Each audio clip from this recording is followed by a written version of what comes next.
Everyone, my name is Harsh Kumar Sahu. तो आज की इस वीडियो में हम लोग जो है बीएससी सेकेंड ईयर फिज़िक्स का हम लोग जो है नेक्स्ट यूनिट जो है करने वाले हैं। पहला यूनिट हमारा कंप्लीट हो चुका है। अगर आप लोग ने नहीं देखा है तो वो वीडियो को देख लीजिएगा, ठीक है। मैं आप लोग के बीच जो है इंपॉर्टेंट क्वेश्चन की सीरीज आप लोग को अपने नोट्स के थ्रू प्रोवाइड कर रहा हूँ। तो प्लीज़ आप लोग अपने मेरे चैनल में बने रहिएगा ताकि आप लोग को जो है अपने पढ़ाई में जो है सरलता हो सके, ठीक है ना। तो सबसे पहले हम लोग देखने वाले हैं अविपथी बिंदु यानी एप्लेंटिक पॉइंट, ठीक है ना। तो ये बहुत ही इंपॉर्टेंट टॉपिक है। इसका थोड़ा सा डेफिनेशन और इसका डेरिवेशन जो है एग्ज़ाम में कई बार पूछा जा चुका है और पूछा जाता है, ठीक है ना। तो आज इसको हम लोग समझने वाले हैं, ठीक है ना। तो आप लोग भी अपने कॉपी में नोट करते हुए चलिएगा, है ना। बेसिक से एकदम स्टार्ट करते हैं। तो सबसे पहले मैं इसका डेरिवेशन डेफिनेशन आप लोग के बीच बताता हूँ कि जैसे ही कोई बिंदु यहाँ पर जो है, जैसे कि प्रकाशिक पृष्ठ हम लोग लेते हैं, यहाँ पर डायग्राम को भी अच्छे से समझेंगे, ठीक है ना।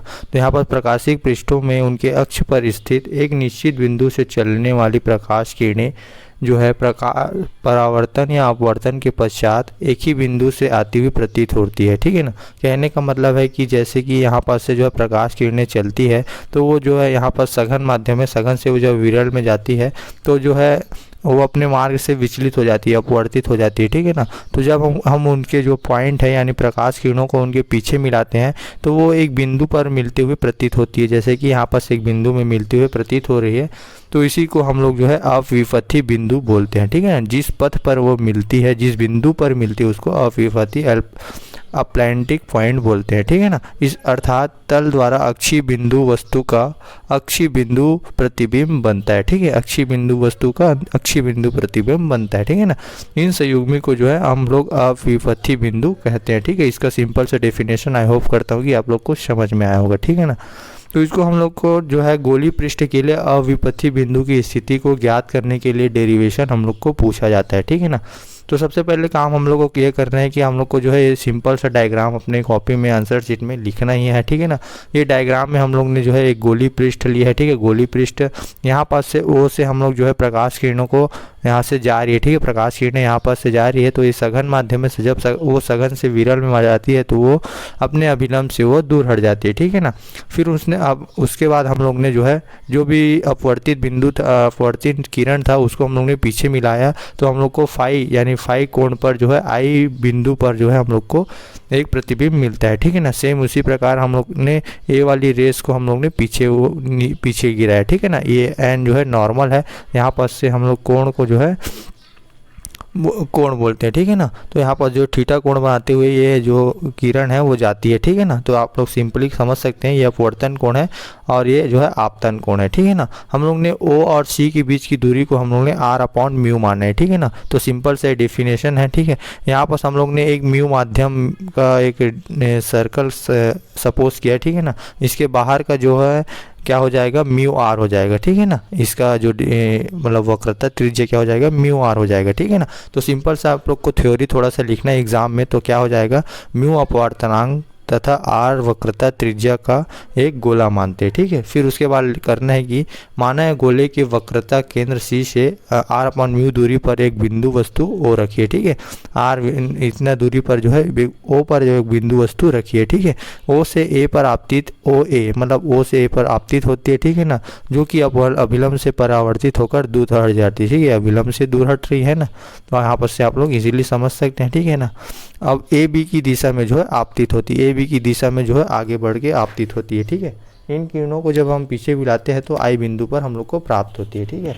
अब हम लोग जो है एक छोटा सा काम करते हैं कि त्रिभुज ए ओ ए सी पर हम लोग जानते हैं कि जो परावर्तन का नियम है उसको हम लोग अप्लाई करते हैं, ठीक है। तो यहाँ पर परावर्तन का नियम अप्लाई करते हैं तो वी नो साइन आई क्या होता है, आपतन कोण होता है, और साइन आई का क्या होता है, अपवर्तन कोण होता है, ठीक है। तो sine i is equal to क्या हो जाएगा, सी ओ, मतलब सी ओ क्या है अपना जो है आपतन कोण है ना, सी ओ हम लोग जो है यहाँ पर आधार को ले रहे हैं, ठीक है ना। यहाँ पर साइन आर क्या हो जाएगा, ए सी, ठीक है ना। ए और सी हो जाएगा, ठीक है। आप लोग को जस्ट इसको सपोज करके चलना है, ठीक है।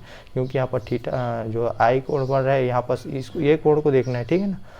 तो सिंपली ये हो जाएगा। इसको हम लोग जो है आप आगे पक्षांतर करते हैं तो हम लोग को सिंपली इक्वेशन प्राप्त होती है, A C upon sine theta is equal to C O upon sine i प्राप्त होता है, ठीक है ना।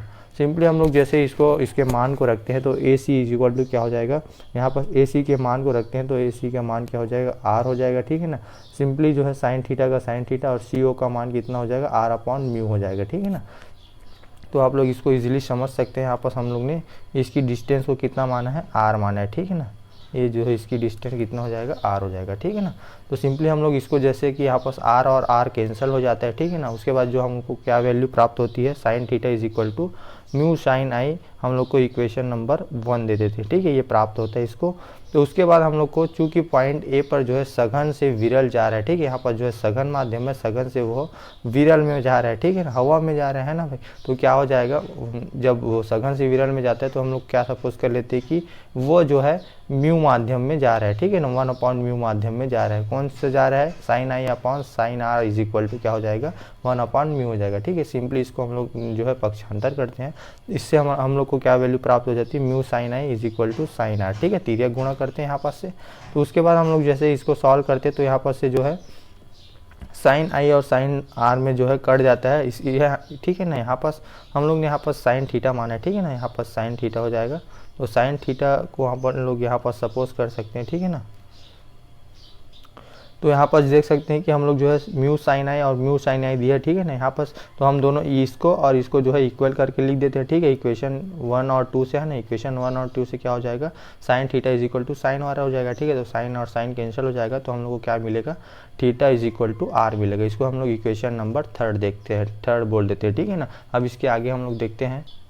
अब हम लोग जो है त्रिभुज ए आई ओ से कल्पना करते हैं, ठीक है। हमारा त्रिभुज ए आई ओ क्या हो जाएगा, ए यहाँ पास से ए हो जाएगा, आई और क्या हो जाएगा, ओ। तो ये वाला हम लोग को सेकंड त्रिभुज देखना है, ठीक है। फर्स्ट वाले में हम लोग ने इसको देखा, उसके बाद सेकंड वाले में हम लोग को इसको देखना है, ठीक है ना। तो सिंपली हम लोग क्या निकाल सकते हैं यहाँ पास से, तो हम लोग का बायां कोण क्या हो जाएगा, यहाँ पास से हम लोग जो है बाह्य कोण निकाल सकते हैं, ठीक है। तो बाह्य कोण हो जाएगा theta is equal to phi plus कोण ए ओ आई हो जाएगा, ठीक है ना। कोण ए ओ आई हो जाएगा, ठीक है। यहाँ पास से थीटा इज इट लिखे हम लोग, है ना। उसके बाद फाई को हम लोग फाई लिख सकते हैं। उसके बाद जो है ए ओ ए आई को हम लोग क्या लिख सकते हैं, आर माइनस आई लिख सकते हैं, ठीक है ना। तो यहाँ पर जैसे हम लोग जानते हैं कि थीटा को हम लोग क्या लिख सकते हैं, आर लिख सकते हैं। पिछले इक्वेशन से हम लोग ने निकाल चुके हैं ना। तो theta is equal to r रख देते हैं। तो यहाँ पास थीटा की जगह हम लोग ने आर पुट कर दिया, ठीक है, आर हो जाएगा। फिर उसके बाद इसको एज इट इज लिख देते हैं हम लोग, है ना। यहाँ पास से आप लोग इसको थोड़ा सा डायग्राम में देखिएगा ताकि आप लोग को जो है इसकी वैल्यू क्लियर हो जाए, ठीक है। इसकी वैल्यू क्या आती है, आर माइनस आई आती है, ठीक है ना। तो यहाँ पास से जो है आर आर कैंसिल हो जाता है और जो है फाई इज इक्वल टू क्या मिलता है हम लोग को, आई प्राप्त होता है, ठीक है ना।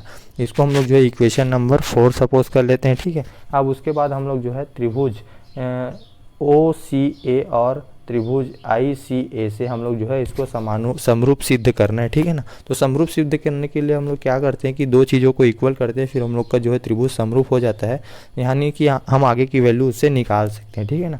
तो यहाँ पास से ओ सी ए और त्रिभुज आई सी ए से हम लोग क्या प्राप्त करते हैं, ठीक है ना। तो हम लोग यहाँ पास से प्राप्त कर सकते हैं कि कोण ए सी ए ओ और इज इक्वल टू क्या है, आई, और जो है ए आई सी इज इक्वल टू क्या है, फाई, ठीक है ना। तो हम लोग इसको क्या लिख सकते हैं, यहाँ पर से इक्वेशन का रीज़न देंगे। तो इक्वेशन नंबर 4 से हम जानते हैं कि फाई और आई इक्वल होता है। तो हम लोग का जो कोण है सी ए ओ और जो है ए आई सी जो है आपस में इक्वल होंगे, ठीक है। एज इट इज़ हम लोग को क्या करना है कि उसी प्रकार हम लोग को ए ओ सी है ना, ए ओ सी को थीटा मानना है और जो कोण आई ए सी है उसको हम लोग जो है आर सपोज करते हैं। हम लोग डायग्राम से सब क्लियर हो जाएगा। आप लोग जो है सामने में डायग्राम रखेंगे नोट्स के साथ, है ना। तो आप लोग जो है थोड़ा सा कंसीडर करते हुए चलेंगे तो आप लोग को जो है ये सब इजीली समझ में आ जाएगा। बस हम लोग को समरूप सिद्ध करना है, ज़्यादा कुछ ताक झाक नहीं करना है, ठीक है ना। तो सिंपली हम लोग दो चीज़ ऐसे भी आँख बंद करके कर सकते थे, लेकिन हम लोग को थोड़ा सा रीज़न देना पड़ता है ना। तो हम लोग का ये क्या हो जाएगा, ये तो थीटा और आर यहाँ पास इक्वल हो जाएगा, क्योंकि हम लोग ने जो है पहले ही डिराइव कर चुका है ना। तो ये theta is equal to r होता है, हम लोग जानते हैं ना। तो यहाँ पास से क्या हो जाएगा, theta is equal to r, यानी जो कोण है कोण ए ओ सी और जो आई ए सी है वो आपस में इक्वल हो जाएगा। इसको हम लोग जो है इक्वेशन नंबर 3 से हम लोग रीज़न के दौर पर देते हैं, ठीक है ना, ताकि हम लोग का प्रूफ हो जाए। अब यहाँ पर जो है दो चीज़ें बराबर हो गई, ठीक है ना। तो हम लोग इसको बोल सकते हैं कि आपस में ये समरूप है, ठीक है ना। यहाँ पर दो चीज़ें इक्वल हो जाएगी, है ना, ये इक्वल और ये इक्वल, तो आपस में ये दोनों जो है समरूप हो जाएगा, ठीक है ना। ये दोनों त्रिभुज जो है, दोनों कोण जो है समरूप हो जाता है, तो त्रिभुज भी समरूप हो जाएगा, ठीक है ना। अब उसके बाद हम इन तीनों में से जो है थोड़ा थोड़ा सा चीज़ कॉमन लेते हैं, ठीक है। जैसे कि हम लोग जो है सी आई लेते हैं ना। सो हम लोग ने जो है आधार के रूप में क्या माना है, CI को माना है, और कर्ण के रूप में हम लोग ने CA को माना है, ठीक है ना। एज इट इज़ काम हम लोग को यही करना है कि आप लोग को थोड़ा सा इसको पलट देना है, ठीक है, और इसको आप लोग को वैल्यू लिखना है, ठीक है। एक बार हम लोग त्रिभुज OCA के देखेंगे, ठीक है, उसके बाद हम लोग त्रिभुज ICA का देखेंगे, ठीक है ना। तो ये क्या है, ACI का हो जाएगा ये वाला, ठीक है ना, ये वाला, उसके बाद ये वाला हो जाएगा, ठीक है ना। तो हम लोग यहाँ पर से दोनों को इक्वल कर देंगे, यहाँ पर से इसको तिर्यक गुणा करते हैं तो हम लोग को क्या प्राप्त होता है, CI की वैल्यू प्राप्त करने के लिए हम लोग इसका तिर्यक गुणा करते हैं तो CA² हो जाएगा, अपॉन में क्या हो जाएगा, CO हो जाएगा, ठीक है ना। CA को हम लोग क्या लिख सकते हैं, R लिख सकते हैं, क्योंकि हम लोग ने सपोज किया है कि CA इज इक्वल टू क्या होता है, R हो जाता है, ठीक है। CA इज इक्वल टू हम लोग क्या माने, R माने, तो ये हो जाएगा R का स्क्वायर हो जाता है, ठीक है ना। तो सिंपली हम लोग जो है यहाँ पास वैल्यू को रख देते हैं, ठीक है। अब इसको थोड़ा सा हम लोग सॉल्व करते हैं तो हम लोग को क्या वैल्यू प्राप्त हो जाती है, इसको म्यू को ऊपर कर देते हैं, यहाँ पास से एक R और एक R कैंसिल हो जाता है, ठीक है। तो हम लोग को क्या प्राप्त होता है, CI is equal to mu R हम लोग को प्राप्त होता है, ठीक है। यही हमारा जो अविपथी गोली पृष्ठ के लिए अविपथी बिंदु का व्यंजक है, ठीक है ना। अतः स्पष्ट है कि प्रतिबिंब बिंदु I की स्थिति CI, ठीक है ना, स्थिति क्या हो जाएगी, CI थीटा पर निर्भर नहीं करती, यहाँ पर थीटा पर निर्भर नहीं करती है। अतः मुख्य अक्ष से भिन्न भिन्न कोण बनाने वाली सभी प्रकाश किरणें अपवर्तन के पश्चात I से आती हुई प्रतीत होती है, ठीक है ना, वो I से आती हुई प्रतीत होती है, भिन्न भिन्न जो है कोण पर निर्भर नहीं करता है, ये कौन से कोण पर एंगल भर रहा है। तो ये सिंपली हम लोग जो है अविपथी बिंदु का जो है व्यंजक देखें यहाँ पास से, आप लोग भी प्लीज़ सिस्टमेटिकली उतार लेंगे इसको, है ना, अपने कॉपी में, ताकि आप लोग को एग्ज़ाम टाइम में प्रिपरेशन करने में जो है कोई भी परेशानी ना हो। और आप मेरे चैनल में बने रहिएगा, अपने फ्रेंड्स के साथ भी शेयर कीजिएगा, ताकि मैं आप लोग के लिए और अच्छे अच्छे वीडियो लेके आता रहूँ, मोटिवेट होता रहूँ, ठीक है। So thank you everyone.